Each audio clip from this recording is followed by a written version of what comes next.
මේ රැඳී සිටින්නේ ක්‍රිස්තුස් වහන්සේගේ දූත මෙහි සේවයේ නියැලී සිටිනා වූ 16න් සොයාගෙන යනා වූ ඇසිදිසි රූපමය මෙහෙවරක් වන ජීවිත ආවර්ජනාව සමග.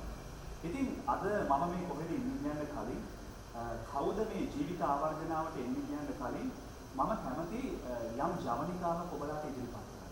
ඉතින් මේ ජවනිකාව තුළින් නැත්නම් මේ ගීතය තුළින් ඒ පුද්ගලයා කවුද කියලා ඔබලා මුල්වරට අඳුනා ගන්න කියලා මේ පිළිසඳරට කලින් මම ඔබලාට ඇරෙන්න කරනවා.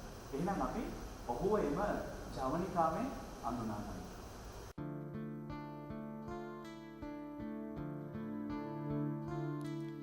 සොයා මට එන්න හිතයි ඔබව මගේ ජේසු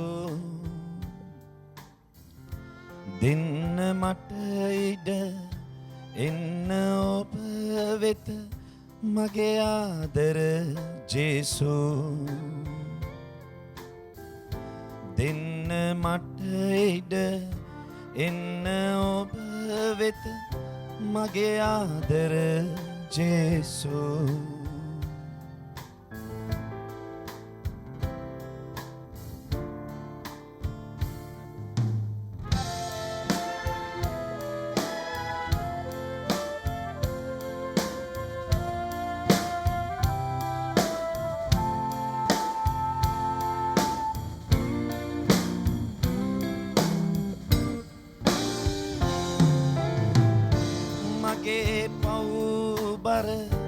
රතට රතේ කමක් නැද්ද ජේසු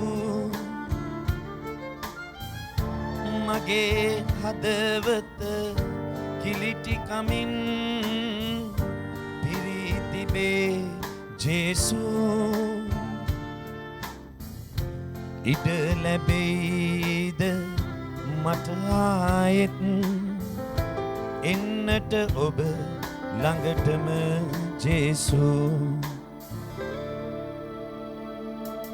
සොයා මට එන්න හිතයි ඔබව මගේ ජේසු දෙන්න මට ඉඩ එන්න ඔබ වෙත මගේ ආදර ජේසු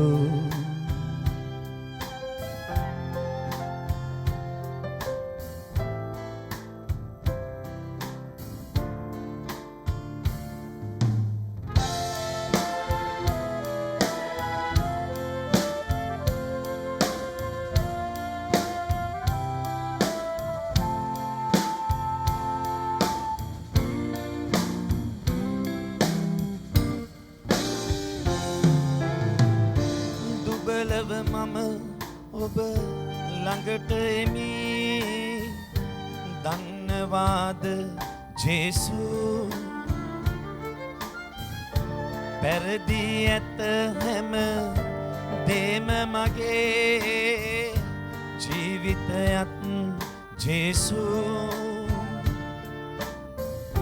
වැළඳ ගන්න ඔබ ආදරයෙන් මගේ ජීවිතයට ඇති ජේසු සොයා මට එන්න හිතයි ඔබව මගේ ජේසු දෙන්න මට ඉඩ එන්න ඔබ වෙත මගේ ආදර ජේසු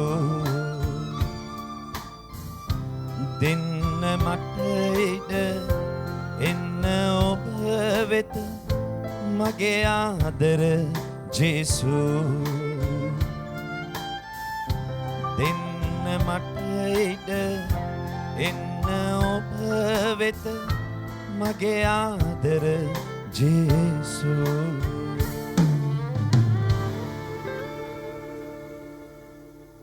ජේසු කියන නම ඇතුලේ මිනිසුන්ට ධෛර්යය ලැබුණා. ජේසු කියන නම ඇතුලේ හාස්කම් සිද්ධ වුණා. යක්ෂය දුරු වුණා. පෞකාරයෝ නැකිට්ටා. ගැලවීම ලැබුවා.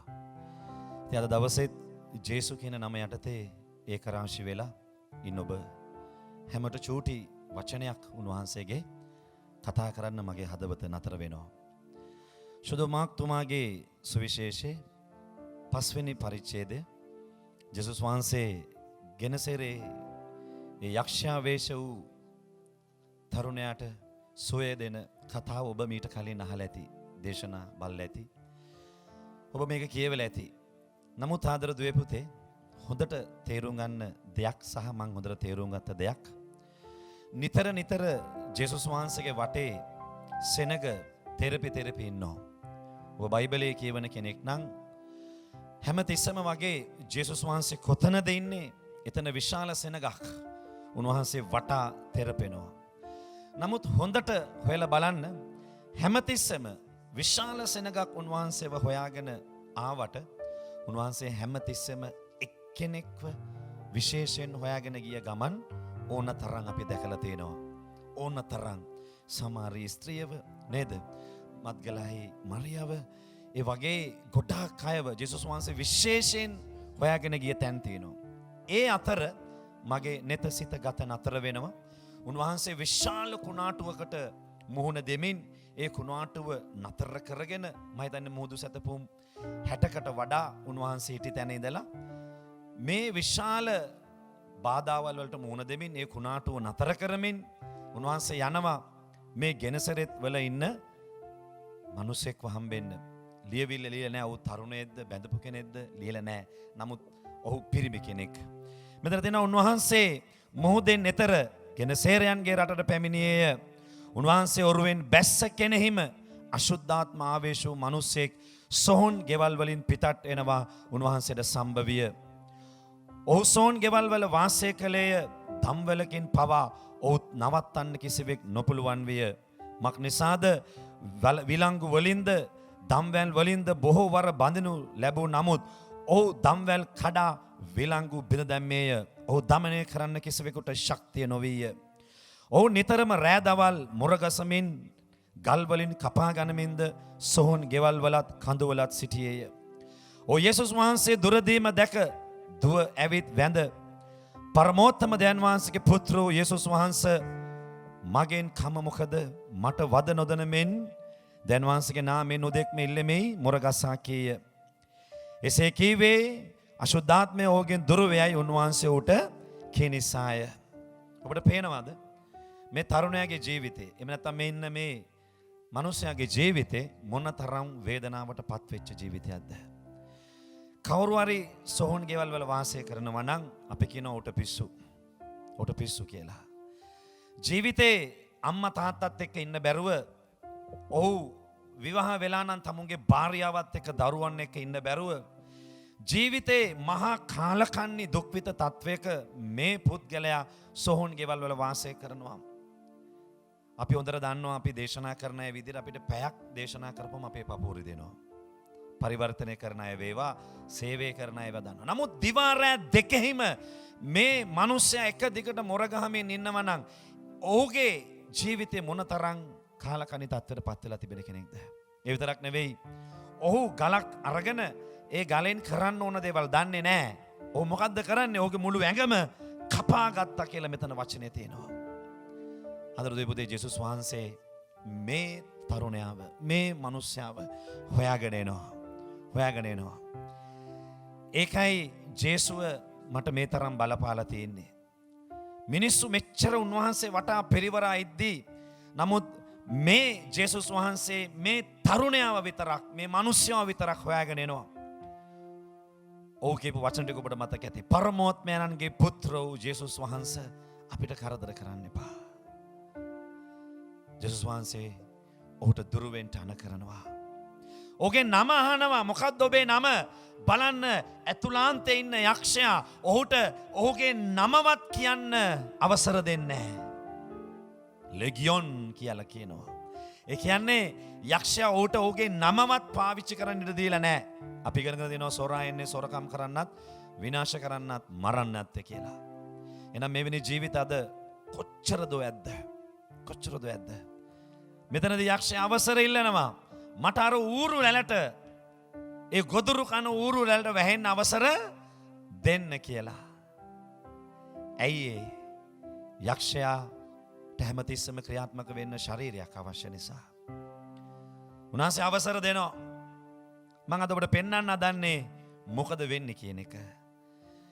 ලියවිල්ල දිගටම කියවලා බලන්න. මෙතන කියනවා ඒ ඌරු රැළ වේගයෙන් ප්‍රපාතයකට ගොස් ගිලි මැරුණේය කියලා. කල්පනා කරලා බැලුවද මගේ සෙනෙහවන්ත සහෝදරයා සහෝදරිය අම්මේ තාත්තේ දුවේ පුතේ. ඒ කියන්නේ යක්ෂයෙක් ඌරෙට වැහුණමත් ඒ ඌරට ඉවස ගන්න බැරි වේදනාවක්, දරා ගන්න බැරි වේදනාවක්. ඒ ඌරා මොකද කරේ? අනේ මට මේ ඇඟේ තියාගෙන ඉන්න බෑ. ඒ නිසා ඒ දරා ගන්න බැරි වේගය, වේදනාව දුවලා ගිහිල්ලා වතුරට පැනලා මැරෙන එක මීට වඩා හොඳයි කියන තැනට පත් වෙනවා. එහෙනම් කල්පනා කරලා බලන්න කොච්චර මිනිස්සු අද යක්ෂයා අල්ලගෙන ඒ යක්ෂයා විසින් පීඩිත කරගෙන දුක් විඳින වැද්දේ නා. එහෙනම් අද වසර ගණන් යක්ෂයා විසින් අල්ලගෙන ඉන්න පවුල් තරුණ තරුණයෝ කොච්චර දුක් විඳින වැද්දේ නා. ඔබටයි මට යුතුයකමක් තියනවා නේද? එහෙනම් ඔවුන්ගේ ජීවිතවලට මේ ස්වාමීන් වහන්සේව ලං කරන්න. හරි පුදුමයි. මිනිස්සු ඇවිල්ලා කියනවා මේ ලියවිල්ල මට ඔබ දිගටම කියවන්න. ඔහු සිහි ඇතිව ඔහු ඇඳුම් ඇඳගෙන ඉන්නවා දැක මිනිස්සු පුදුම වුණාලු. මිනිස්සු බය වුණාලු. හරියට අද සමාජය වගේමයි නේද? බේබද්දා විදියට කෑ ගද්දි ඇඳුම් නැතුව ගමේ ඇවිදිද්දි මිනිස්සු බය වෙන්න ඕනේ. නමුත් මෙතන කියනවා ඔහු ඇඳුම් ඇඳගෙන සිහි ඇතිව ඉද්දි ගමේ මිනිස්සු බය වෙලා කිව්වලු ජේසුස් වහන්සේලා ගමෙන් එලෙව්වලු. ජේසුස් වහන්සේව ගමෙන් එලෙව්වලු. හරිනම් මොකද්ද කරන්න ඕනේ? හරිනම් කරන්න ඕනේ ගමේ මිනිස්සු ඔව් මෙවැනි මිනිස්සෙක්ව ඔබ සුවපත් කළ නිසා ජේසු එන්න අපේ ගම ඇතුළට තව බොහෝ අය ඉන්නවා සුවය ලබන්න කියලා ජේසු අරගෙන යන්න ඕනේ නේද? නමුත් මොකද උනේ? ජේසුස් වහන්සේ වෙලවනවා. එහෙනම් මොනවා වෙලා ඇද්ද? ගම ඇතුළට මොනවා වෙලා ඇද්ද? නමුත් මේ තරුණයා කියනවා, මේ මිනිස්සයා කියනවා, ස්වාමිනී ඔබ කැටුව එන්න මට අවසර දෙන්න. ඔබ යන ඕනම තැනකට මම ඔබත් එක්ක එනවා කියලා. ජේසු කියනවා නැහැ. ඔබ ගමට යන්න නැවත. ඇයි ඒ ගමට යන්න කියන්නේ?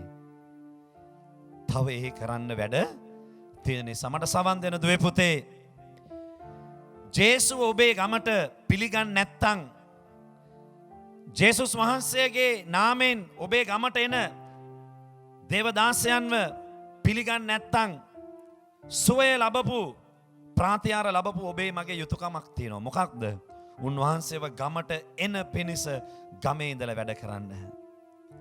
ඔහුව යවනවා නැවතත් ගමට. ඇයි ඒ ඌරන්ගේ ඇඟෙන් නික්ම ගිය යක්ෂාත්ම නැවත ගම ඇතුලේ ක්‍රියාත්මක වෙන නිසා. ඒ ගමේ මිනිස්සු ඇවිල්ලා කියනවා මේ ප්‍රාතිහාර්ය ඇස් දෙකෙන් දැකලත් කියනවා කරුණා කරලා අපේ සීමාවෙන් පිට වෙන්න. ඒකෙන් තේරෙන්නේ මොකද්ද?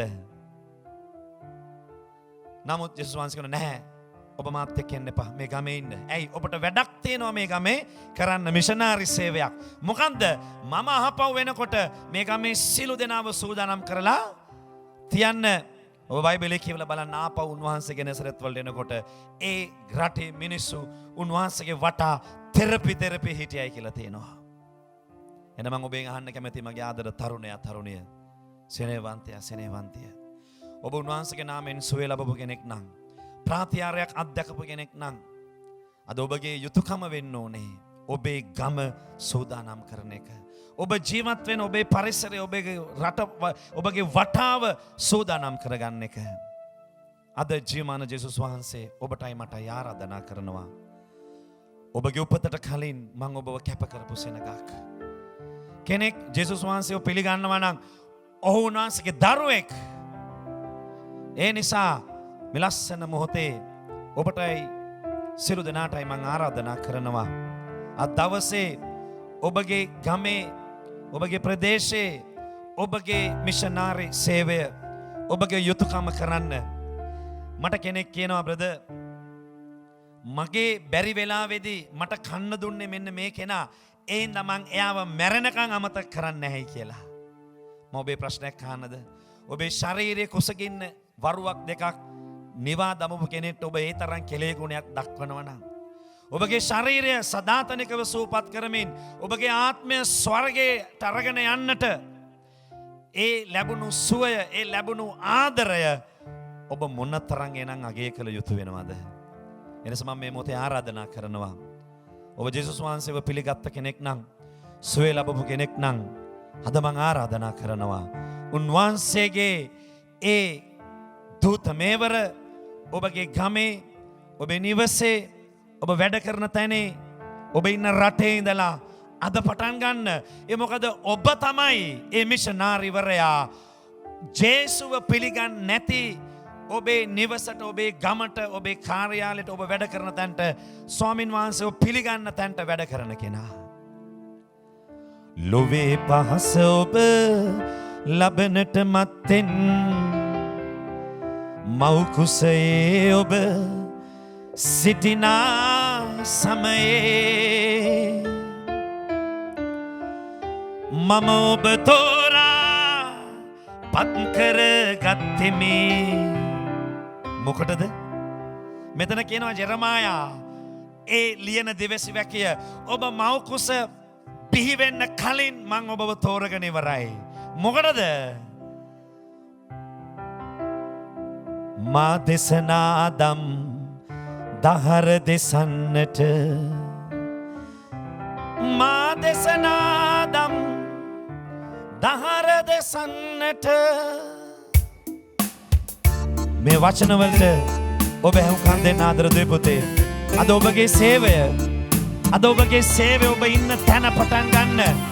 මෙවැනි යක්ෂයන් විසින් පීඩිත කරන පීඩිත වූවන් මේ ලෝකේ හැමතැනම ඉන්නවා. ඔබ අවට ඉන්නවා. ඒ නිසා ඔබගේ යුතුයකම ඔබට ගැලවීම දුන්නු, ඔබට සුවය දුන්නු, ඔබට ජීවිතය දුන්නු ඒ දැන් වාසයට සේවය කිරීමයි ආදර දුවේ පුතේ. ඒ නිසා අද උන්වහන්සේට කියන්න,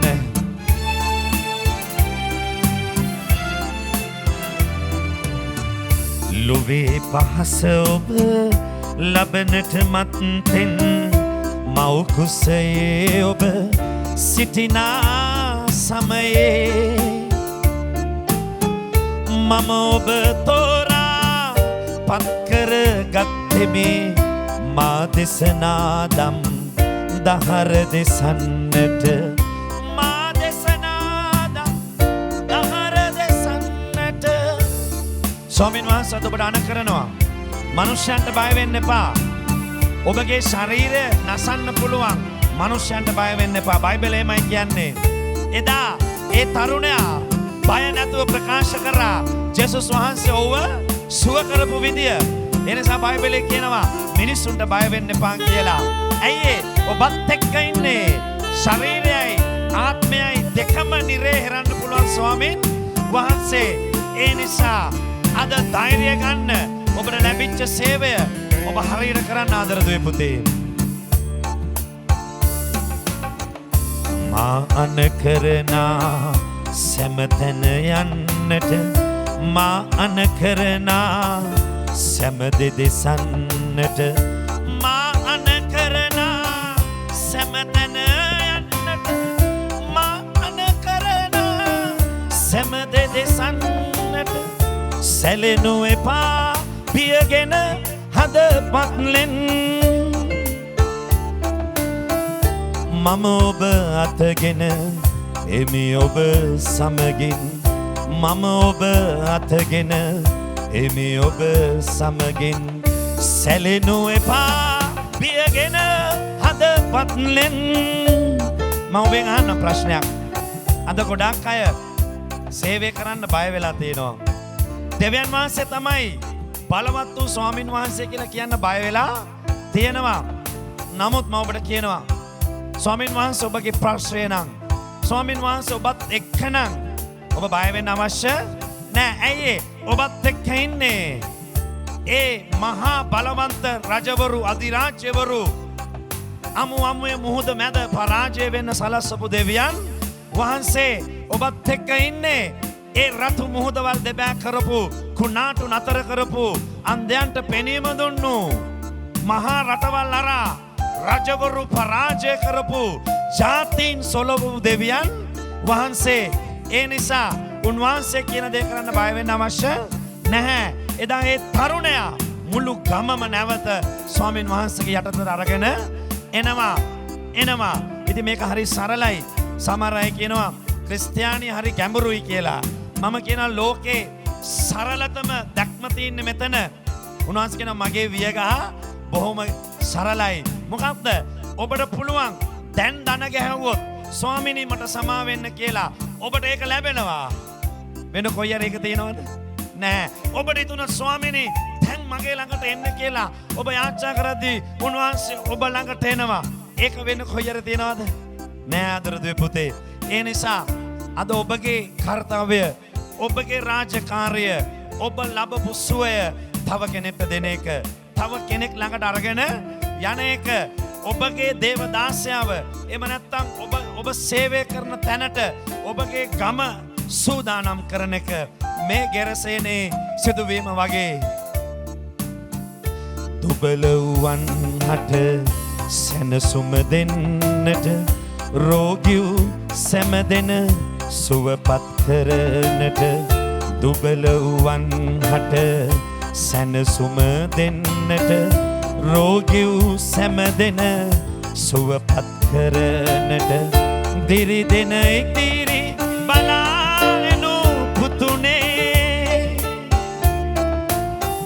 මම ඔබ අතගෙන එමි ඔබ සමගින්, මම ඔබ අතගෙන එමි ඔබ සමගින්, දිරි දෙන ඉදිරි බලාලෙනු පුතුනේ,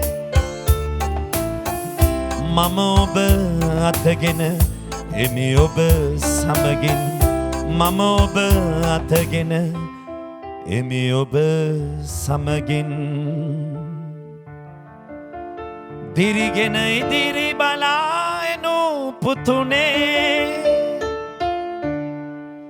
මම ඔබ අතගෙන එමි ඔබ සමගින්. බයිබලයේ තියෙන මහා සුභාරංචිය තමයි මම ඔබත් එක්ක ඉන්නවා කියන එක. මම ඔබත් එක්ක ඉන්නවා කියන එක. අද ගොඩාක් අයට මේක ෂුවර් නැති වෙලා තියෙනවා. මම ඔබත් එක්ක ඉන්නවා කියන එකේ තේරුම මොකක්ද? දෙවියන් වහන්සේ මෝසෙස්ට කියනවා යන්න මම ඔබත් එක්ක ඉන්නවා. හැබැයි මෝසෙස් දන්නේ නැහැ මම ඔබත් එක්ක ඉන්නවා කියන එක ඇතුලේ රතු මුහුදවල දෙබෑ වෙනවා කියන එක. මම ඔබත් එක්ක ඉන්නවා කියන එක ඇතුලේ අහසින් මන්න වැටෙනවා. ගල් පර්වත වලට තට්ටු කරලා වතුර දෙනවා. රජවරු 64කට විරුද්ධව සටන් කරමින් ජය දෙනවා. ජාතීන්ගෙන් ජය දෙනවා කියන එක මෝසෙස් දැනගෙන හිටියේ නැහැ. සමා නුඹත් එක්කයි කියන ඒ මහා අත්දැකීම ඔබට විඳින්න ස්වාමීන් වහන්සේගේ ආශිර්වාදය ලැබේවා කියලා මම ප්‍රාර්ථනා කරමින් අපි යාච්ඡා කරමු. මේ කාලේදී පුළුවන් තරම් මෙවැනි විඩාවට පත් වූ ගෙරසේනයන්ව සොයාගෙන යන්න. මෙවැනි වේදනාවට පත් වුණු අය හොයාගෙන යන්න. ඒක ඔබගේ මගේ රාජකාරිය. ඒ වගේ ඔබේ ගම ස්වාමීන් වහන්සේට ගේන තැනට ඔබපත් කරන්න අපි ආචා කරමු. ජීවමාන මහත්ම දෙවී පියාණනි ස්තුතිවන්ත වෙනවා මේ මොහොත නිසා. පියාණනි මේ අසා සිටියව සියලු දෙනා ස්වාමීන් ඔවුන් තීන්දුව తీරන ගන්න මොහොතේ ඔවුන්ගේ ජීවිත ඔබ ඉදිරියේ යටත් කරන මොහොතේ ස්වාමීන් ඔවුන් ඔබ වහන්සේගෙන් ඒ සමාව අයදින මොහොතේ ස්වාමීන් කිසිදු සැකයක් නොමැති ඔබ වහන්සේගේ බලවත් වූ හස්තය ඔවුන් කරා ස්වාමීන් එළබෙනවා මම හොඳින් දන්න අතර ස්වාමීන් ඔවුන් කරන්න යන සියලු කර්තව්‍යයන් වලට ඔබ වහන්සේගේ ශුද්ධාත්ම ස්ප්‍රීතුව බලය නිදහස් කරමින් මේ සියලු දෙනා බලවත් කළ මැනව. ඒ වගේම යම් කිසි ස්වාමීන් රෝගයකින් පීඩාවකින් ස්වාමීන් දිව්‍ය ගෙවනවා නම් ස්වාමීන් ඔබ වහන්සේ මේ මොහොතේ ස්පර්ශ කරමින් සොය නිදහස් කරන්නට ඔබට බාර කරනවා. යේසුනේ ඔබගේ උතුම් වූ ශ්‍රී නාමය නිසාය. ආමෙන් ආමෙන් ආමෙන්. මම හිතනවා මේ වෙලාවේ ඔබලායි කවුද කියලා අඳුනා ගන්න ඇති බොහෝ දෙනෙක්. අපි සිටින්නේ රාගම කිතුවර්ණ දේවස්ථානයේ. ඒ වෙන කවුරුත් නෙවෙයි ඔබට ඉදිරිපත් කිරීම කළවේ සහෝදර සමීර වීරප්පෙරුම කියලා තමයි බොහෝ දෙනෙක් ඔහුව හඳුනන්නේ. ඉතින් එතුමා පැමිණියා ජීවිත ආවර්ජනාවට. එතුමාගේ ජීවිත කතාව අපිට ආවර්ජනා කරනු පිණිස. දේවගැතතුමනි අපි ඔබ ආදරෙන් පිළිගන්නවා ජීවිත කතාව ආවර්ජනා කිරීම සඳහා අපි ස්තුතිවන්ත වෙනවා ඔබගේ කාලය අපිට ලබා දීම ගැන මේ වැඩසටහන. ඉතින් මම ප්‍රවිෂ්ටයක් ගන්න කැමති මේ වැඩසටහනේ ඔබ ගීතයක් ගායනා කරා. සොයා මට එන්න හිතයි ඔබව මගේ ජේසු.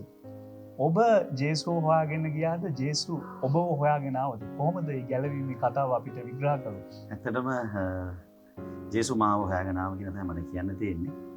ඉතින් මම හරි කැමති වුණා මේ තේමාවට ජීවිත ආවර්ජනාව. ඉතින් දිගින් දිගටම බයිබලය දිහා බලද්දි දිගින් දිගටම මගේ ජීවිතය දිහා බලද්දි මට තියෙන එකම හයිය මට කියන්න තියෙන එකම සාක්ෂිය තමයි ජේසු මාව හොයාගෙන ආවා කියන එක. ඒ කියන්නේ බයිබලයේ එක එක නම් තියෙනවා. ඉතින් මම අහලා තියෙනවා ගොඩක් දේශන විශේෂයෙන් පාස සුරේෂ් රාමචන්ද්‍රන්ගේ.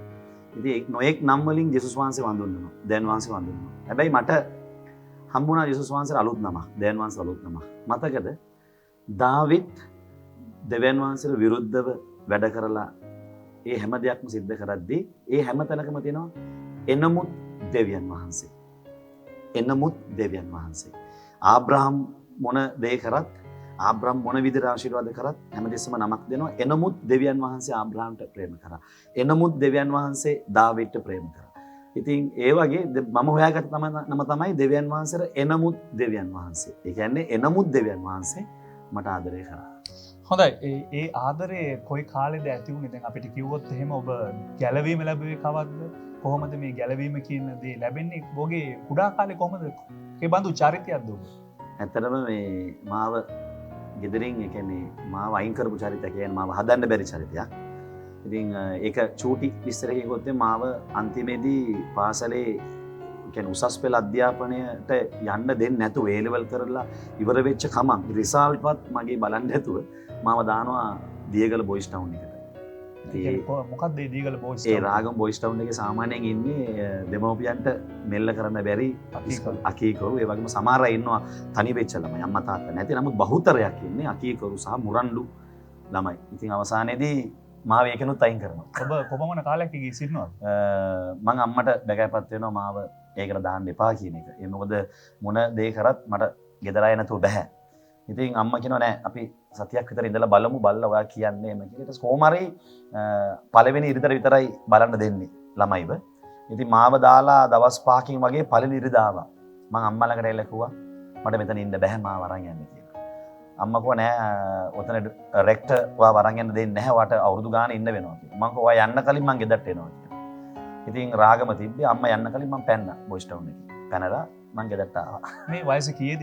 එතකොට අවුරුදු 16ක්. ඉතින් මේ කොයි අවස්ථාවේදීද මේ යේසුස් වහන්සේගේ ආදරය ඔබට ලැබෙන්නේ? ඔව් මම ස්වාමීන් වහන්සේ පොඩි කාලේ දැනගෙන හිටියේ මොකද මගේ අම්මා තාත්තා ගැලවීම ලැබපු දෙන්නෙක් ජේසු ජීවමානයි සභාවේ. ඉතින් ඒ කාලේදී දහම් පාසල් ගියා ඒ හැමදේම කරා. නමුත් ස්වාමීන් වහන්සේව පෞද්ගලිකව මගේ ජීවිතේ මම තේරුම් ගන්න හිටියේ නැහැ. මම ගැලුම්කාර විදිහට හිටියේ නැහැ.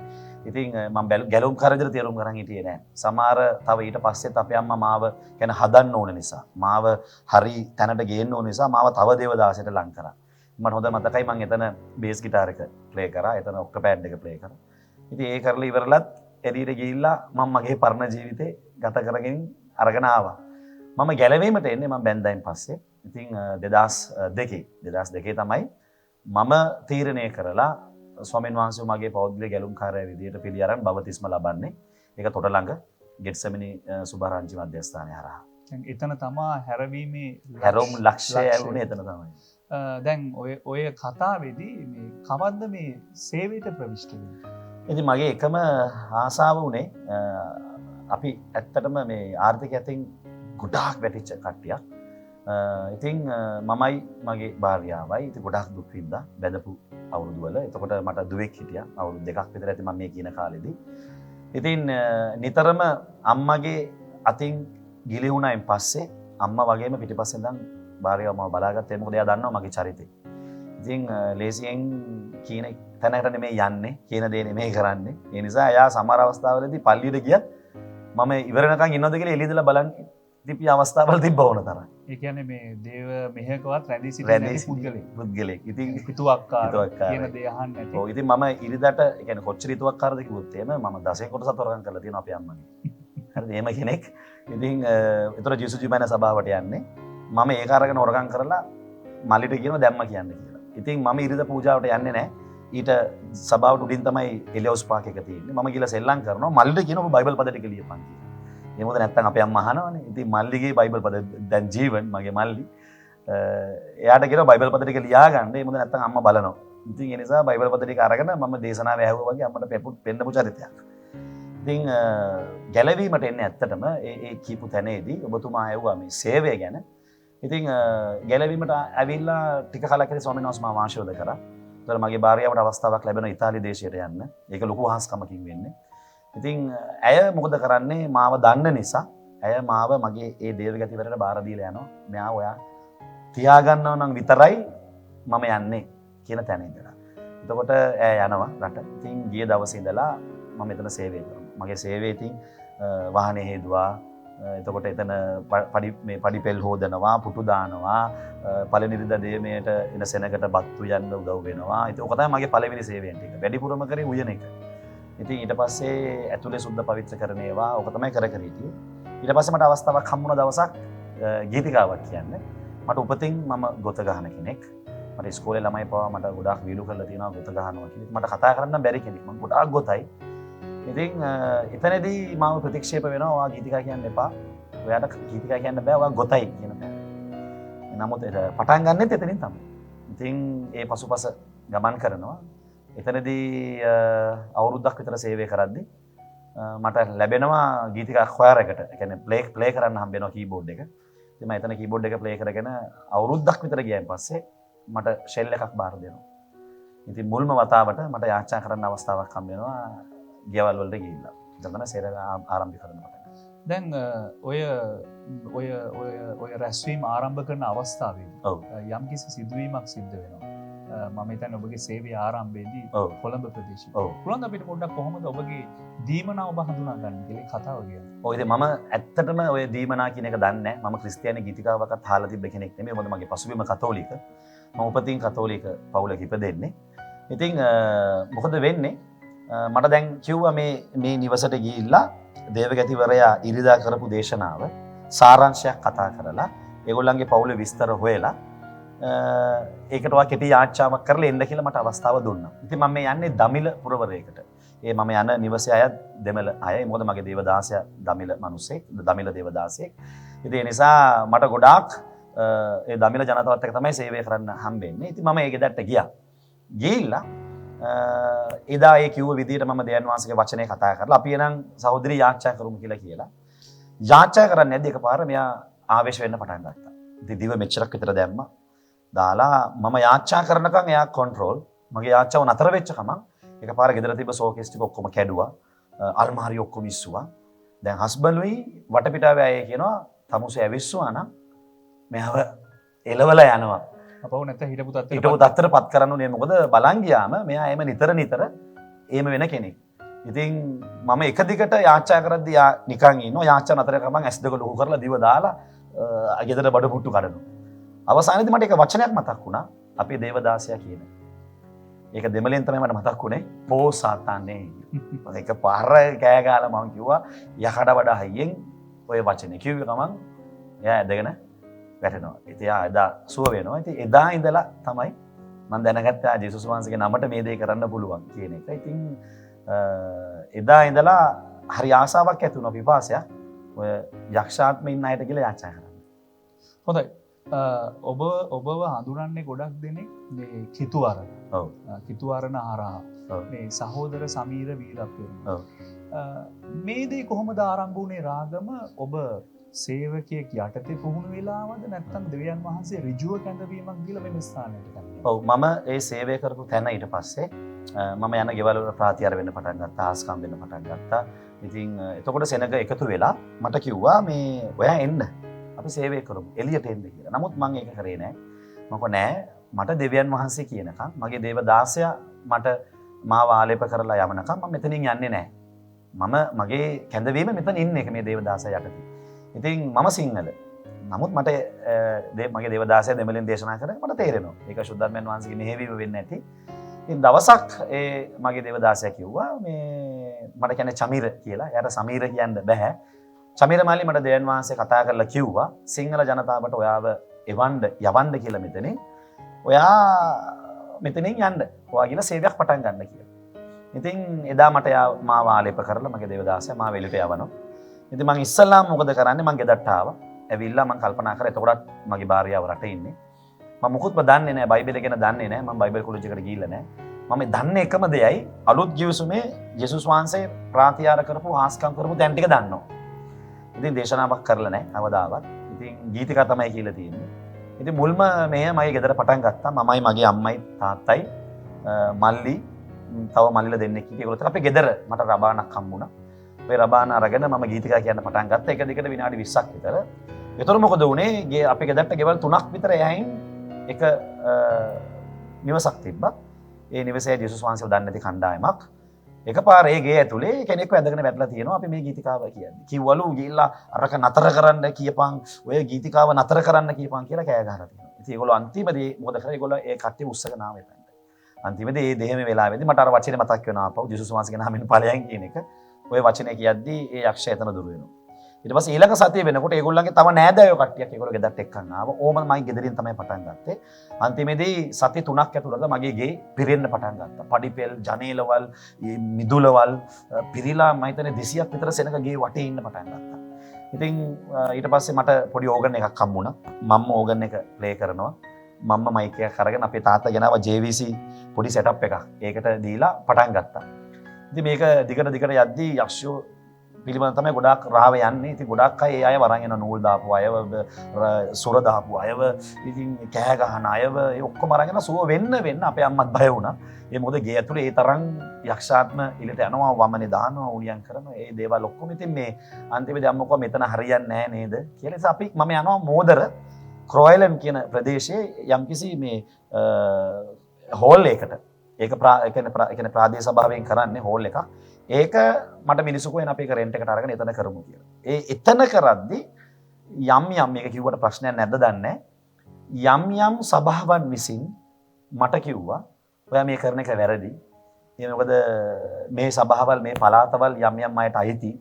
ඒතකොට ඔයා ඒකට පිටුපාලා තමයි මේ කරන්නේ කියලා යම් සභාවන් ප්‍රකාශ කරා දෝෂාරෝපණය ආවා. ඔබ මේ ස්ථානෙට එනකොට ඔවුන් කැමති සිටින්නේ නැහැ. ඉතින් ඒකට මගේ දේවදාසයට කතා කරලා මෙයා මේම කරන්නේ කොහොමද කියන තර්ක විතර්ක ආවා. සමහර අය මගෙන් කෙලින්ම ඇහුවා එයා කොහොමද මොන පදනමදද මොන ටීචින් එකේද කියලා. මම මොකුත් දන්නේ නැහැ. ඉතින් මම මොකද කරන්නේ සේවය නතර කළා. සේවය නතර කළා මම යාච්ඡා කරා ස්වාමීනි මම මොකද්ද කරන්නේ කියලා. ඒතකොට ඒ කාලේ වෙනකොට රාගමින් කෙනෙක් මගේ සභාවට ඇවිල්ලා සභාවක් නෙමෙයි ගේ ඇතුලේ. ඇවිල්ලා හිටියා නයිනියක් කළා ඒ කණ්ඩායම ඔක්කොම. ඉතින් ඒගොල්ලන්ගේ ගෙවල් වලට මම විසිටින් යන්න යද්දි රාගම ප්‍රාතිහාර වෙන්න පටන් ගත්තා. ඊට පස්සේ රාගමය මොකද කරන්නේ මේ විජය කුමාරතුංග ශාලාව කියලා දෙනවා බැසිලිකාවේ. අපි එතන පටන් ගත්තා දෙහිමයක් කරන්න. ඉතින් ඒ ශාලාව ලොකු ශාලාවක්. ඔබ විශ්වාස කරයිද දන්නේ මාසයක් දෙකක් වගේ යද්දී ඒ ශාලාව පිරී ඉතිරි යන්න සෙනගෙන්න පටන් ගත්තා. ඊට පස්සේ මට පසු කාලෙම ප්‍රශ්න එන්න පටන් ගත්තා කතෝලික සභාව හරහා.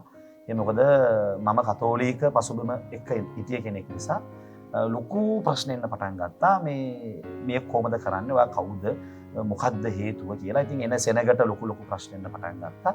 ඒ මොකද මම කතා කරන වචනේ ඇත්තටම ක්‍රිස්තියානි වචනේ යේසු කියන එක. නමුත් මගේ පුරුද්දට එන්නේ ජේසු කියන එක. ඒතර මම ගායනා කරපු ගීතිකාවන් කතෝලික ගීතිකාවල්. ඒ කියන්නේ මම පුංචි කාලේ ඉඳලා ගියේ. ඒ මොකද මම බ්‍රදර් ස්කූල් එකේ යන්නේ. මම සෙමිනේරියටත් යනවා ලාගමට හොඳට ලකුණු ගන්නවා කියලා. ඉතින් නිර්මල මරියනිකායට. ඉතින් මට තිබ්බේ ආభాෂය. මගේ කතාව, මම ගන්න තේමාවල්, උපමාවල් තනිකර කතෝලික පසුබිමක් එක්ක. ඒ මොකද මම දහම් පාසල් ගුරුවරයෙක්. ඉතින් ඒ වගේම මම කිතුදන පුබුදුවේ හිටියා. මට පුබුදු ආభాෂය තිබ්බා. එතකොට ගොඩාක් අය ඇදෙන්න පටන් ගත්ත රාගම අන්න ඒ ස්වභාවයට. ඒ කියන්නේ කිතුණු කතෝලික ගීතිකා, කතෝලික කතාව, ආభాෂය. එතකොට ඒ විදියට මේගොල්ලෝ මාව හරි අමුතු විදියට දැක්කා.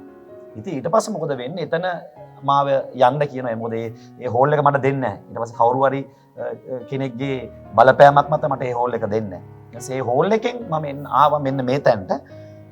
චූටි තැනක් මෙතන පර්චස් 10ක් විතර මම රෙන්ට් එකට එනවා. එතකොටත් ඒ කාලේ මේක ලොකු කැලෑවක් මේක. මම මෙතන රෙන්ට් එකට එනවා. රෙන්ට් එකට ආපුවම දවස් 12න් වගේ මම මේක යකඩ බම්බු අරගෙන තාඩු දාලා මම මේක හදනවා.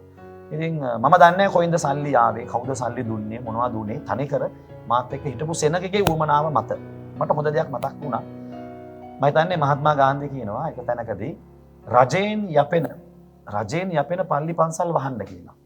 ඒතකොට එහෙම කියද්දි මිනිසුන්ට කෙරෙහි යම්කිසි දෝෂාරෝපණයක් ඇති වුණා මහත්මා ගාන්ධිතුමා මේ පන්සල් පල්ලි වලට විරුද්ධද කියන එක. නෑ එතුමා මොකද්ද කියන්නේ? පන්සලේ තියෙන වටිනාකම පන්සලේට එන මනුස්සයට තේරෙන්නේ නැත්නම් පල්ලියේ තියෙන වටිනාකම පල්ලියේ මනුස්සයට තේරෙන්නේ නැත්නම් ඒ කියන්නේ ඒක වැඩක් නැහැ කියන එක. ඒ කියන්නේ ඒකෙන් මේ මනුස්සයන්ට දෙයක් වෙන්නේ නැහැ කියන එකලු තේරුම. ඉතින් මම හිතනවා මෙතනට ආපු අයට ඒකේ වටිනාකම තේරිච්ච නිසා මේ හැම දෙයක්ම ඒ අය විශ්ින් ගත්ත තීරණ. මෙතනට ඇවිල්ලා රෙන්ට් එකට හිටියා. ඉතින් පසු කාලෙදී සෙනග මේකේ වැඩි වෙන්න පටන් ගත්තා. ඊට පස්සේ මේ ඉඩම කෙනෙක් මිලදී ගන්න එනවා. ඒතර මම මගේ ජනතාවට දවසක් මේක කිව්වා. ඉතින් ඕමෝම තමයි මේ සේවය වර්ධනය වෙන්න පටන් ගත්තේ මේ තැනට වෙන තුරු මම එතකොටත් මෙතනට එන්න කලින් මගේ පළවෙනි කුෂන් එක කරන්න ගියා මට මතකයි. මට තිබ්බේ ප්‍රශංසා කිරීමේ හැකියාවක්. ඉතින් මම ඇත්තටම ප්‍රශංසාවේ කණ්ඩායමක්. අපි කතෝලික වචනයකුත් ප්‍රශංසා සංඝයක්. ඒ මොකද මම දන්නේ එකම දෙයයි ප්‍රශංසා කරනවා මම. ප්‍රශංසා කරද්දී ලෙඩ්ඩු සුව වෙනවා, යක්ෂ වැටෙනවා. ඉතින් මට මේකට ලොකු අවස්ථාවක් අරන් දුන්න කෙනෙක් එන අපි රාගම මේ කොළඹ ටවර් හෝල් එක අරගෙන අපි ලස්සන එකක් කරමු කියලා. ඉතින් එතනදී තමයි ගොඩාක් දේවල් මට වෙන්න පටන් ගත්තේ. ඒ මොකද මට මතකයි හොඳටම විශේෂ ලංකාවේ දේවදාසයෝ කීප දෙනෙක් ළඟට මම යනවා. ඉන්විටේෂන් එක අරගෙන මේ ආරාධනා කරන්න යනවා එන්න කියන. ඒ මොකද මගේ පසුබිම මගේ අම්මා තාත්තා ක්‍රිස්තියානිනේ. ඒතර එයා ගිය දේවස්ථාන අරහා මට නම් කියන්න සුදුසු නෑ. නමුත් එයා ගිය දේවස්ථාන අරහා අපි දැක්ක ලොකු දේවදාසයෝ ළඟට මම බොහොම ආදරෙන් ගිහිල්ලා මගේ ඉන්විටේෂන් එක දෙනවා. එන්න බලන්න පාස්ටර් මම මේව කරද්දී ඒ ඉන්විටේෂන් දුන්නු කිසි කෙනෙක් ආවේ නෑ. ඒ වගේම එක දෙයක් කිව්වා අපේ අම්මට වගේ පුතා මේ කරන දේ එච්චර හොඳ දෙයක් නෙවෙයි. මේවා එසේ මෙසේ දේවල් නෙවෙයි. මේවා එහෙම කරන්න බෑයි කියලා තැන. ඉතින් අපේ අම්මත් මම හිතන්නේ පසුබට වෙන්නේ නැති. ඒ මොකද ඒ වගේ ලොකු විශේෂ දේවදාසෙක් එහෙම දෙයක් කියද්දි පිළිගන්නවානේ අපි. ඔව්. ඉතින් නමුත් මම ඒ දේමය තවරෝල් නගරදී ස්වාමීන් වහන්සේ තුල උන්වහන්සේගේ අනාවරණය මට හරියටම හැහිච්ච නිසා මම ඒ දේ කරා. ඒතර ඉඳලා දෙකටම යම අවුරුද්දක් පාසා මම සමෙදුර ප්‍රශංසා නමින් ලංකාවේ විශාල සුව මෙයන් රැස්වීම් දේමයන් කරා. හොඳයි. ඉතින් දේවගිරිතුමනි මේසා විශාල ගමනක් කෙනකොට දැන් ඔබ තනි වෙනව නායකයෙක් නැතුව කාටද ඔබ ගණන් දුන්නේ කොහොමද මේ මෙතරම් විශාල සෙනගක් හසුරුවා ගත්තේ මෙතරම් විශාල සෙනගකට සේවය ලබා දුන්නේ කොහොමද තනියම ඔබට තනිකමක් එහෙම ආවේ නැද්ද? එතන තමයි මට වැරදිච්ච තැන වෙන්නේ. ඉතින් මම මේක කිව්වොත් මම දන්නේ නැහැ කට්ටියට හිනත් යයි. මගේ පළවෙනි දෙවෙනි කුෂන් එක රාගම විශාල එකක්. කියන්නේ මටකයි මම පුටු 15000ක් විතර දාලා තිබ්බා. පුටු පිරෙන්න සෙනග හිටියා. ඉතින් ඔයා විශ්වාස කරනවද පාස්ටර්? මම දෙහමය කියන්නේ මට ප්‍රශංසාව මම මේ දේ කරන අතරතුර මම ළඟ එක්කෙනෙක්ව තියන් එයාට කියනවා ටක් ගාලා බයි මොකද මම දේවදාසයට අඬ ගහලා තිබ්බා දේශනා කරන්න. ඉතින් ඒ දේවදාසයා පරක් වුණා පැය භාගයක්. එදා මම මාර විදිහට බය වුණා. මොකද මම දේශනා කරන්න දන්නේ නැහැ. ඉතින් මේ දේවදාසයා එනකම මම මොකද කරන්නේ? ස්වාමීන් වහන්සේත් එක්ක කතා කර ප්‍රශංසා කර මම ඒ කියන්නේ අර මිනිස්සු කියන්නේ හීලින් සර්විස් එකක් කියලා. ඇත්තටම මම දන්නේ නැහැ හීලින් සර්විස් කියන එකේ තේරුම මොකක්ද. නමුත් මම මොකද කරේ ප්‍රශංසා කරගෙන විතරයි කරේ ගීතිකා කියේ කරා. ඉතින් එයාව දකිද්දි මට ලැබුණේ මාර සන්තෝෂයක්. අම්මා එනවා කියලා. ඒ මොකද මං එයාට ටක් ගාලා දේශනා කරන්න දීලා මම බිමට බහිනවා. ඉතින් මම ඉරිද පූජාවක් පටන් ගන්න තිබ්බේ නැහැ. මම කරේ හීලින් සර්විස් එකක් විතරයි. එතනට එන සෙනග මොකද කරන්නේ? මම කිව්වා ඔයගොල්ලෝගේ ප්‍රදේශවලට යන්න. ඔයගොල්ලන්ගේ පළාත් වලට යන්න. ගිහලා ඒ දේවදාසයන් කතා කරන්න කටයුතු කරා. ඕමම යද්දි පාස්ටර් අන්තිමේදී ඒගොල්ලෝ ඒ තැන් වලට ගිහිල්ලා සමහර අයට යම් වැරදි දේවල් උගන්වනවා. දැන්නේ මට තේරෙන්නේ වැරදි කියන එක මට ඉස්සර තේරුන්නේ නැහැ. ඉතින් ඒවත් එක්ක ඒගොල්ලෝ ආපහු වැටිලා ඒගොල්ලෝ ආපහු මට කිව්වා පාස්ටර් බ්‍රදර් ඇයි ඔයා මේ ඉරිද දේමයක් කරන්නේ නැත්තේ? ඇයි ඔයා දේශනාවක් කරන්නේ නැත්තේ? ඉතින් මට කියන්න ලැජ්ජයි. මේ මට දේශනා කරන්න දන්නේ නැහැ කියලා. ඉතින් ඇත්තටම මම බයිබල් පසුබිමක් දන්නේ නැහැ. ඔය අතරතුර මම හිතන්නේ මම දවස් 14ක් ඔබතුමාගේ දේවදාසයා ළඟ ඉඳලත් එයා දන්නේ නැහැ මම දේවදාසෙක් කියලා. ඒකද මම එහෙම කිව්වේ නැහැ එයාට. මුලින්ම මට හම්බෙන්නේ එතකොට තමයි පාස සුරේෂ් රාමචන්ද්‍රන්. ඉතින් මේ නායකයෙක් නොසිටිය ප්‍රතිවිපාක මම හිතන්නේ මම තරම් ලංකාවේ වෙන පාස්ටර් කෙනෙක් විතර නැතුව ඇති. මට හොඳට මතකයි. මම මේකට තරහ වෙන එකක් නෑ ඔබතුමා. මම ඊට දවසක් ගීතිකාවක් කිව්වා. ඒ ගීතිකාව කියනවා හලෙලූයා මා මිදුණා දෙවිඳුගේ කරුණාවෙන. ඒක අහලා තියෙනවද? හලෙලූයා මා මිදුණා දෙවිඳුගේ කරුණාවෙන. ඒකට මට ඒ ගීතිකාවේ මුල් අයිතිකරු මට පොඩි කතාවක් කිව්වා. මට කියනවා පුතා ඔයා ඔය ගීතිකාව කිව්වේ වචනයේද ඇත්තටද කියලා. මං ගැන කල්පනා කරන්න පටන් ගත්තා. අවංකවම ඒ ගීතිකාව මම කියලා තියෙන්නේ වචනේද කියන එක මට පස්සේ තේරුණා. හලෙලූයා මම මිදුණා. ඔය ගීතිකාව කියන්න මම සුදුසුද කියන තැනට මමපත් වෙනවා. ඇත්තටම මම මිදිලාද? මම මිදුණාද? නැත්තම් මම මිදුණා වගේ රඟපානවද කියන තැනට. ඉතින් ඇත්තටම වැරදිච්ච තැන් ගොඩාක් තිබ්බා. වැරදිච්ච තැන් ගොඩාක් තිබ්බා. මම ඒක තමයි අර කතාව මූලික කරේ. ඒ වැරදිච්ච තැන්වලදී පෙරදිච්ච තැන්වලදී ගොඩාක් අය මාව අතහැරියා. මාව දාලා ගියා. විවේචනය කරා, මඩ ගැහැව්වා. එතකොට මගේ අර කියන්නේ මම අපිත් හරියට පොතක් වගේ. සමහර අය කවරේ බල්ලා තීරණය කරනවා. සමහර අය ඇඳින්වීම බල්ලා තීරණය කරනවා. අන්තර්ගතය දන්නේ නැහැ. ඉතින් උතනදී ඔබතුමා අපු ප්‍රශ්නේ මම ඒකෙන් සෑහෙන බැට ගන්නවා. මම ඒක සෑහෙන වරද්දාගත්ත කෙනෙක්. හැබැයි ඒ හැම අවස්ථාවකදීම නමුත් දෙවියන් වහන්සේ උපකාර කළා. මට උපකාර කරා.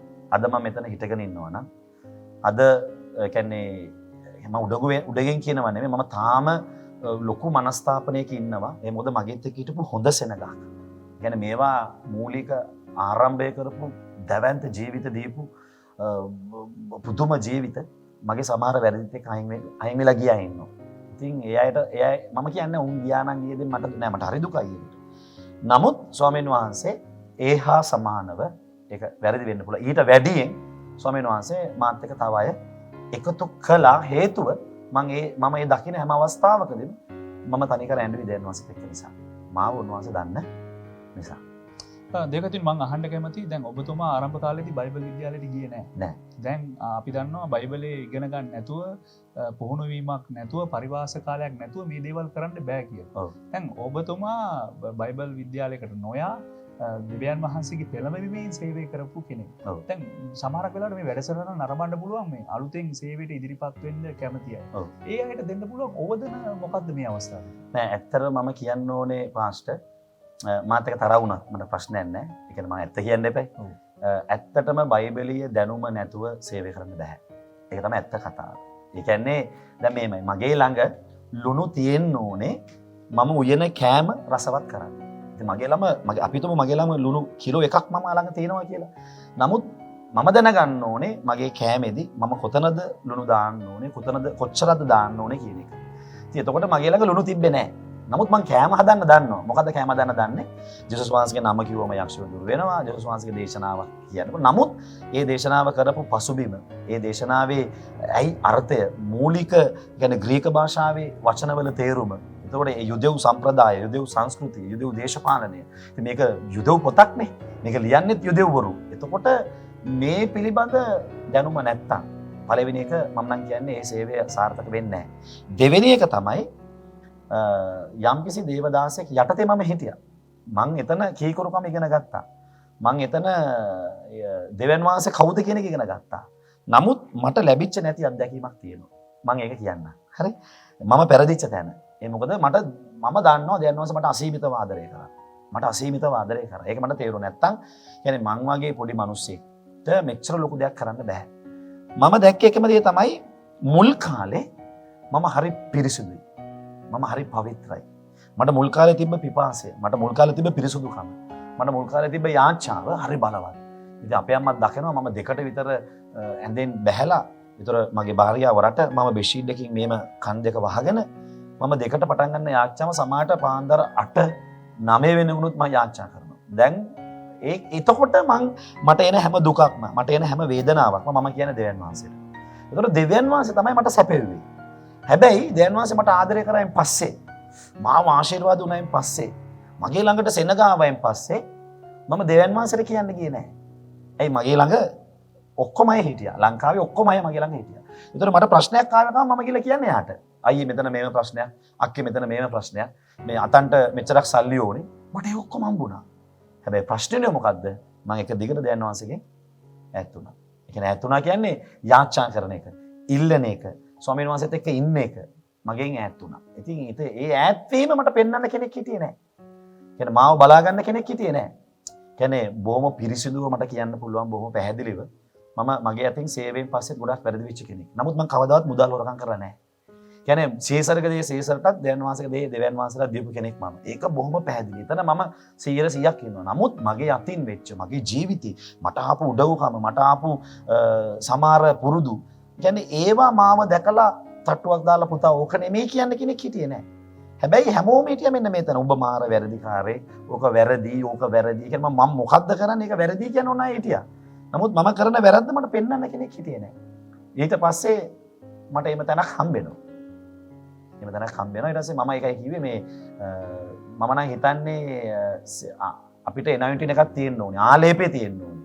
ඒ ආලේපයත් එක්ක අපි යම්කිසි තැනක ස්වාමීන් වහන්සේගේ වචනේ ඉගෙන ගන්න ඕනේ. ඒකට පුරුදු වෙන්න ඕනේ. එහෙම නැත්නම් ඒක අසාර්ථකයි කියන එක මට බය නැතුව කියන්න පුළුවන්. ඔව්. ඒ වගේම තව දෙයක් අහන්න ඕන. ඔබගේ මේ සේවය ගොඩාක් දුරට ව්‍යාප්ත වෙන්නේ දීමනා කරනකොට. ඔබ සුභාරන්ති දේශකයෙක් ඒ වගේම දීමනා කරනකොටගෙන ස්වාමීන් වහන්සේ ඔබව අසීමිත ලෙස පාවිච්චි කරන පුද්ගලයෙක්.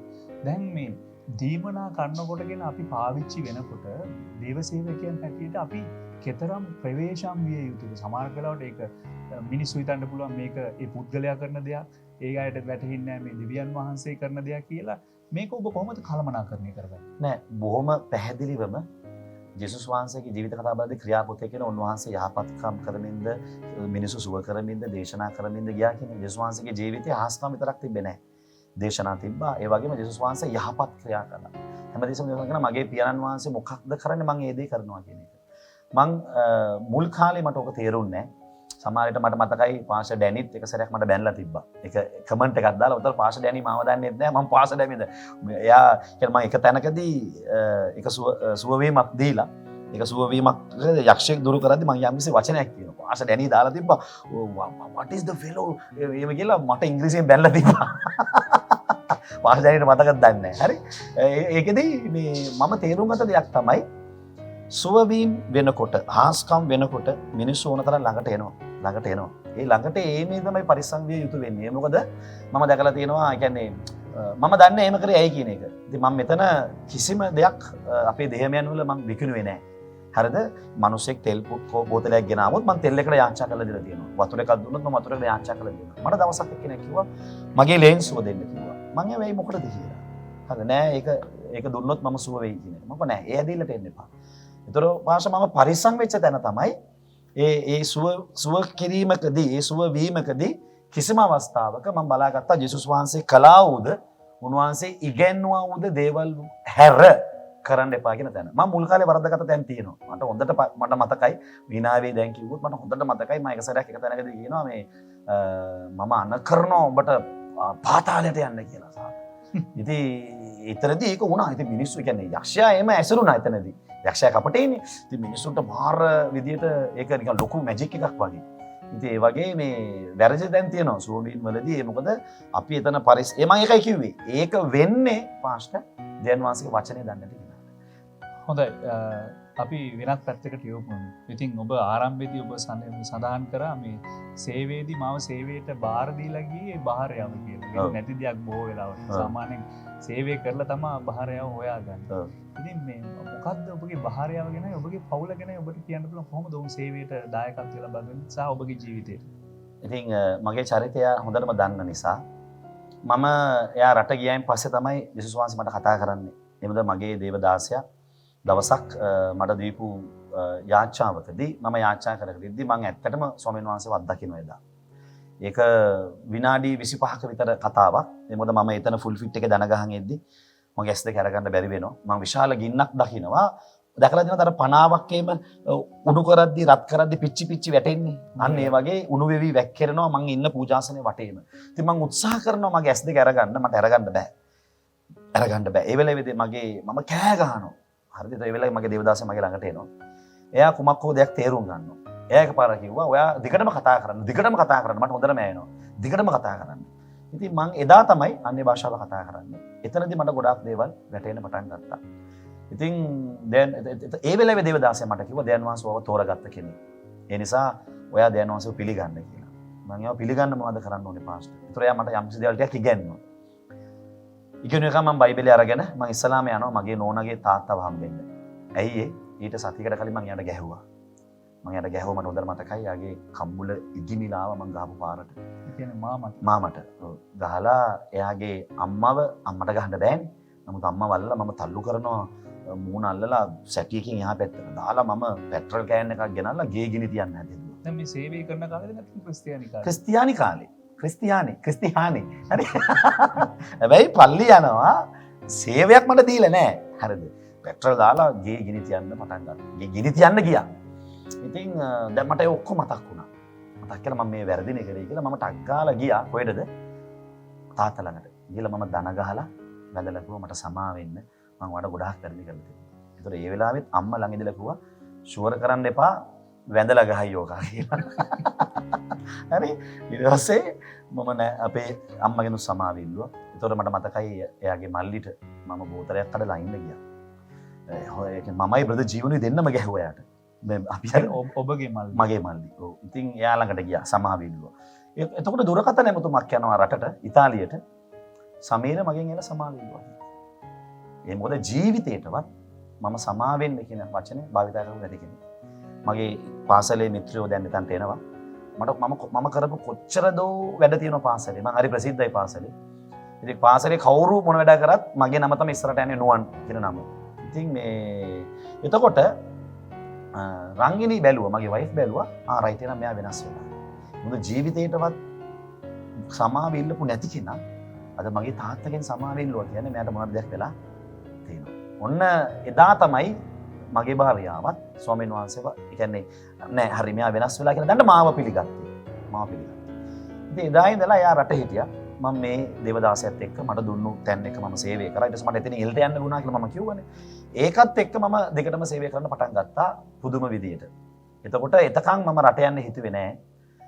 මම ඒ දේව සේවයට යොමු වෙච්ච දවසේ ඉඳලා එක දිගට උත්සාහ කරේ ඉතාලියට යන්න. නමුත් මට වීසා වදින්නේ නැහැ. හැබැයි මම පෞද්ගලිකව තනි සේවයක් පටන් ගන්නවා කියපු දවසේ මට ඉතාලියේ වීසා එක වදිනවා. හරි? ඒතර මට දැන් තේරෙනවා මොකද මම දැන් චුට්ටක් හරි බයිබලයේ ඉගෙන ගන්න තියෙන නිසා මට තේරුණා ඒ ආශිර්වාදය දෙයන් වහන්සේගේ ආශිර්වාදයක් නෙවෙයි කියන එක. නමුත් මට මගේ භාර්යාව නිසා යන්න වෙනවා. ගිහිල්ලා අපි මට වදින්නේ සෙනගන් වීසා එකක්. මාස 6ක් එංගලන්තේ ඉන්න පුළුවන්, මාස 6ක් ඉතාලියේ ඉන්න පුළුවන්.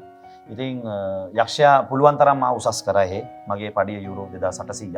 මම මේ කතා කරන්නේ 2005-4 වගේ. ඉතින් ලංකාවේ කෙනෙක්ට ඒ කාලේ ඒ වගේ පඩියක් නැහැ. ඉතින් මෙච්චර තියෙද්දි එයයි මමයි දෙන්නම කතා වෙලා නෑ මට ඉන්න බෑ මාව පිච්චෙනවා මම හීන දකින්නවා. මම දන්නේ ඒවා දර්ශන කියන එක. මම හීන දකින්නවා මට කවුද කෙනෙක් ගෙන ලොකු කොඩියක් දෙනවා. ඒක ගහන්න කියනවා සිංහ කොඩියක්. ඒතර මං ඊශ්‍රායල් කියන රටක් දන්නෙත් නෑ. මම දැක්ක ඊශ්‍රායල් කොඩිය මම එක තැනක ගහනවා. ඒතර මම දැක්ක ලොකු ස්ටේජ් වල මම ගීතිකා කියලා දන්නේ නෑ. මම දැක්ක ස්ටේජ් වල මම සින්දු කියනවා. ඉතින් මේ ඔක්කොම මට ඒදි පෙවුණා. ඉතින් දන්නේ නෑ. ඉතින් දවසක් එයයි මම කතා කරලා ලොකු තීරණයක් කරා. ඒ හැම දෙයක්ම අත්හැරලා ලංකාවට ඇවිල්ලා තමයි දෙවෙනි වතාවට සේවය පටන් ගන්නේ. හොඳයි. ඒ සේවය පටන් ගන්න හේතුව බහාරයාව. ඔව්. දැන් කොහොමද ඇගේ දායකත්වයේ දැන් ලංකාවේ ඉන්නේ? ඔව් මම මේක කිව්වට ඔයගොල්ලෝ මේක දායිද දන්නේ නැහැ. මේක දායිද දන්නේ නැහැ. දාන්න කියලා මං ඉල්ලනවා. මං කියන්නේ මගේ ජීවිතේ නායකයෙක් නැතුව මට වරදිනවා කියන එක. ඒ වැරදිලා මගේ ජීවිතේ මම පුදුමාකාර විදියට වැටිලා මම තීරණය කරනවා රට යනවා කියලා. මම තීරණය කරනවා මේ සේවය ඔක්කොම දාලා මේ කාට හරි දීලා මම රට යනවා කියලා. ඔයා දන්නවද පාස්ටර් මාව දෙවෙනි වතාවට මාව පළවෙනි වතාවට මට සුභාරංචි කියන්නේ දේවදාසෙක්. මට දෙවෙනි වතාවට මට සුභාරංචි කියන්නේ මගේ භාර්යාව. ඇය තමයි නැවත වතාවක් මට සේවය කරන්න සහ මට තාම ස්වාමීන් වහන්සේගේ සේවය කරගෙන යන්න ලොකුම හයිය සහ මට සුභාරංචි දුන්නේ කෙනා. ඇය උපතින් කතෝලික ක්‍රිස්තියානි නෙවෙයි. මේ ඔක්කොම අය මාව දාලා යද්දි ඇය මගේ ළඟට එලා වචනයක් කිව්වා. මොකද්ද වචනේ? ඇය කිව්වා මම පොරොන්දු වුණා මතකයි ඔයාට දුකේදී සැපේදී ඔයාගේ පීඩාවේදී මං වත් එක්ක ඉන්නවා කියලා මං දැනනවස පොරොන්දු වෙනවා. ඒ නිසා මට ඒ පොරොන්දුව කඩන්න බෑ. ඒ නිසා ඔයත් ඒ පොරොන්දුව කඩන්න එපා. නැගිටින්න දැනනවස වට ආදරේ. දරුවෝ ගැන මොනවද කියන්න තියෙන්නේ? දරුවන්ගෙන් ඔබ මොනවද බලාපොරොත්තු වෙන්නේ? මෙච්චර විශාල සභාවක් තිබෙනවා. මේකේ මම හිතන්නේ 200කට ආසන්න සංඛ්‍යාවක් සබත් පාසල් දරුවන් සිටිනවා. ඔව්. තරුණයන් සිටිනවා. ඔබ මම හිතන්නේ දරුවන් 4 දෙනෙක්ගේ පියෙක්. ඔව්. ඉතින් ඔබ දරුවන්ගෙන් මොනවද බලාපොරොත්තු වෙන්නේ? දේවගැතිවරයෙක් හැටියට සභා පවුලක් නියෝජනය කරන එඩිරෙක් හැටියට. ඔව් වාස් ඇත්තටම මේ මගේ දුවට අවුරුදු 17ක් වෙනකන් එයා බෞතිස්ම කරේ නැහැ. මං එයාට බල කරේ නැහැ.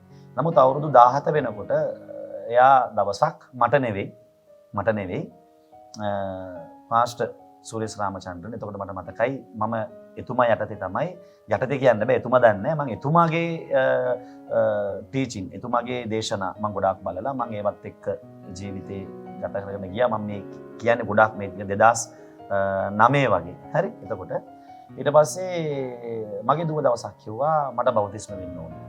එතකොට එයා තීරණය කළා තමයි එයා බෞතිස්ම වුණේ. දෙවෙනි එක මම කරපු සේවය මගේ දරුවෝ දැක්කා. ඉතින් මම ගෙදර සමහර විට ඒක දෙවියන් වහන්සේගේ කැමැත්තද කියන එක ප්‍රශ්නයක්. ඒ මොකද බයිබලයේ සමහර තැන් තියෙනවා ජේසුස් වහන්සේ එක ආත්මයක් ගලවන්න ගිය තැන්. එක ආත්මයක්. එතකොට මම පිළිගන්නවා. කියන්නේ මගෙන් ඒ දේ සිද්ධ වුනේ නැහැ. ඉතින් මම තාම සේවය කරලා නැහැ. අවුරුදු 5ක මට තියෙනවා එරියස් එකක්. ඔව්. ඔබතුමා සම්පූර්ණ කාලෙම කොච්චර කාලයක් සේවයේ නියැලේ ඉන්නවද? දැන්ට අවුරුදු 15ක්. මේ 15 5ක් හරියට කරලා නැහැ.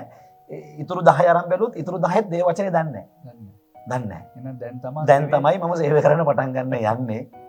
ඉතින් මගේ ලොකුම ආසාව ලංකාවේ හැම දිස්ත්‍රික්කයකම ස්වාමීන් වහන්සේගේ නාමයෙන් පෙනී සිටින. ඒ කියන්නේ එළිය වගේ. ඒ කියන්නේ දිස්ත්‍රික්කයට කියලා කියන්න ඕනේ මම নমස්කාර කරන දෙයන් වහන්සේගේ නාමයෙන් කියන්නේ වහින්නේ නැහැ කියන තැනට. මම নমස්කාර කරන දෙයන් වහන්සේගේ නාමයෙන් කියන්නේ මේක වෙනවයි කියන තැනට පුද්ගලයන්ව බිහි කරන්න මම ආසයි. ඉතින් ඒකට මම දැන් උඩුකමින් කියන්නේ දැන් මට ඒ හයිය තියෙනවා. මට දැන් ඒ ශක්තිය තියෙනවා. මට ඒ දැක්ම දැන් තියෙනවා. ඒ විතරක් නෙමෙයි ඒ කැක්කුම දැන් මට තියෙනවා. ඒ නිසා මම විශ්වාස කරනවා කොහොමරි මං ඒ දේ කරනවා කියන එක. හොඳයි. මේ වැඩසටහන බොහෝ දෙනෙක් නරඹනවා. ඔව්. සමහරක් වෙලාවට උන් දේවදාසයෝ වෙන්න පුළුවන්. අනාගත දේවදාසයෝ වෙන්න ඉන්නය වෙන්න පුළුවන්. නැත්නම් ඇදහිලිවන්තයෝ වෙන්න පුළුවන්. අපි කවුද කියලා දන්නේ නැහැ. ඉතින් මේ හැම දෙනාටම පොදුවේ දෙන්න පුළුවන් පණිවිඩය කොහොමද මේ කැමරාවට මේ අවස්ථාව? මට පොදුවේ දෙන්න පුළුවන් එකම පණිවිඩය මට වැරදිච්ච තැන් එක්ක මම පෙරදිච්ච තැන් එක්ක මගේ තැන් වෙච්ච අඩුපාඩුත් එක්ක නමුත් දැන් මම නැකෙලා තියෙන තැනත් එක්ක ජේසුස් වහන්සේ එක කොල්ටියක් කිව්වා ගෝලයන්ගේ. ඒ කොලිටිය නැත්තම් එයාට කවදාවත් දේවදාසෙක් වෙන්න බෑ. හැබැයි එයා ඉඳි දේවදාසෙක් වගේ ඉඳි. හැබැයි සැබෑ දේවදාසෙක් වෙන්න බෑ මේ කොල්ටියක නැත්තම්. මොකද දැන් වහන්සේ ගෝලිය 12 දෙනා අරගෙන කිව්වේ පළවෙනි එක උන්වහන්සේ සමග සිටන පිණිසත් පළවෙනි එක. උන්වහන්සේ සමග සිටන පිණිසත් ඊට පස්සේ තමයි දේශනා කරන පිණිසත් ඊට පස්සේ තියෙන ආස්කම් වුණා. ඒ කියන්නේ දේශනාව උන්වහන්සේ වචනය කරුණු ඒ කියන්නේ වචනය ස්ථිර කරන ආස්කම් වලින්. මේ දෙක වෙයි. මේ දෙක වෙනවා අනිවාර්යෙන්. ඒක අද අපේ අය මේක ලොකුවට හිතුවට මම දන්නවා යක්ෂ දුරු වීම කියන එකේ රහස. මාව ලොකුවට හිතුවට මම දන්නවා උන්වහන්සේගේ වචනේ තියෙනවා යමෙක් මාව අදහනවා නම් එයාට දෙන පළවෙනි දෙයක තමයි මාගේ නාමයෙන් යක්ෂ දුරු කරනවා. ඒතර මම අවුරුදු 15ක්ම තාම ඉඳලා තියෙන මොන ස්ටේජ් එකේද? ඇදිලිවන්තයාගේ ස්ටේජ් එකේ. මම තාම ඉන්නේ ඇදිලිවන්ත මිනිසුන්ට මාව ලොකුවට පෙවුනට මම තාම ඉන්නේ ඇදිලිවන්තයාගේ ස්ටේජ් එකේ. ඇයි? වර්ධනය වෙලා නැහැ. ඒ කියන්නේ කෙනෙක් මාව පිළිගන්නවා නම් පළවෙනි gift එක ඕ මගේ නාමයෙන් යක්ෂ දුරු කරනවා. ඉතින් මම ඒක අවුරුදු 15ක් කරා. තාම මං එතන ඉන්නවා. ඉතින් මට උනේ මොකද්ද? ඒක කරගෙන යද්දී ආස්කම් වීගෙන යද්දී සෙනක වැඩි වෙන යද්දී උන්වහන්සේ සමග ඉන්න එක නැති වෙලාම ගියා. ඉතින් මං ඔබට කියන්නේ එකම දෙයක්. ඔබ පාවිච්චි කරන දේවදාසෙක් වෙන්න පුළුවන්. පාවිච්චි කරමින් පවතින දේවදාසෙක් වෙන්න පුළුවන්. පාවිච්චි වෙන්න යන කෙනෙක් වෙන්න පුළුවන්. ඔබ කවද්ද උන්වහන්සේ සමග ඉඳින වෙලාව නතර කරන්නේ? මම බොහොම පැහැදිලිව කියනවා ඔබට වැඩි දුර යන්න හම්බෙන්නේ නැහැ. අනිවාර්යෙන් වැටෙනවා. හැබැයි එනමුත් දෙවියන් වහන්සේ ඔබත් එක්ක ඉන්නවා. නමුත් ඒක වැඩක් නැහැ. ඒ මොකද අනිවාර්යයෙන්ම ඇරියස් එක ඉල්ලනවා. මම දැන් මේ දුවන්නේ ඇරියස් එක දෙන්න. මම හිතනවා සෞර්ධනි ඔබ සියලු දෙනාටම පැහැදිලි කියලා. දෙවගැතිතුමනි අපි ස්තුතිවන්ත වෙනවා. අපේ කාලය මෙපමණයි මේ වැඩසටහනට. ඔබගේ ජීවිතයෙන් දෙවියන් වහන්සේ යම් යම් පණිවිඩයක් ඔවුන්ට ලබා දුන්නා කියලා අපි විශ්වාස කරනවා. ජීවිත ආවර්ජනාවට ඔබගේ ජීවිත කතාව ආවර්ජනය කරපු නිසා ස්තුති. ස්වාමින් වහන්සේගේ රාජ්‍යයට බොහෝ ලෙස වැඩ කරන්න ශක්තිය ධෛර්ය ලැබේවායි කියලා අපි ප්‍රාර්ථනා කරනවා. බොහොම ස්තුතියි. ඔබගේ මම හිතන්නේ ඔබ විශේෂ බලවත් දේවදාසයෙක්ට දෙන්නවා. ඔබ හරි වාසනාවන්ත කණ්ඩායමක්. ඉතින් ඔබේ කණ්ඩායමත් මෙතනට එද්දී ඔයගොල්ලන්ගේ ළමයි මමත් එනකොට ඒගොල්ලෝ ඉන්න විදිය, ඒගොල්ලෝ හැසිරෙන විදිය. ඉතින් මම ඇත්තටම ඔයගොල්ලෝ හරි වාසනාවන්ත දරුවෝ ටිකක්. ඒ මොකද ඒ වගේ ආත්මික තාත්තා කෙනෙක්, ආත්මික දාසයෙක් හමු වීම පිළිබඳ. ඉතින් ස්තුතියි මාව තෝරගත්තට ආවර්ජනයට. ඉතින් මාවත් ආපහු පාරක් අලුත් කරලා ඒ ආවර්ජනයට මමත් ඒ කියන්නේ මමත් ආපහු එතනට යන්න සැලසුම නිසා ඔබගේ සේවයටත් ඔබ සියලු දෙනාටත් බොහොම ස්තුතියි. හොඳයි සහෘදයනි, ඒ ඔබ රැඳී සිටියේ ජීවිත ආවර්ජනාවට ජීවිත කතාව ගෙනහැර දක්වව දේවගැති සමීර සමග පිළිසඳරු. ඉතින් අපි මේ වැඩසටහනින් සමුගෙන යනවා. නැවත වතාවක් මෙවන් වූ සුවිශේෂ වූ දේව ගැතිවරයෙක් ඔබ මැදට කැඳාගෙන එනතෙක් සමු ගැනීමට අපට අවසරයි.